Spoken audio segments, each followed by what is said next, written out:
கன்னி மரத்தடி வருவதும் யாரு? வந்திடும் பொருளை சொல்லுவதாரு? அவள் பொறி கடலை கேட்பது யாரு? நிதிமதி நிம்மதி தருவது யாரு? எருக்கம் மாலை கேட்பது யாரு?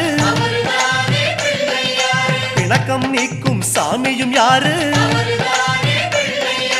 முன்வினை அறுக்கும் மூத்தவன் யாரு? அவரும் வாழ்வது எங்க?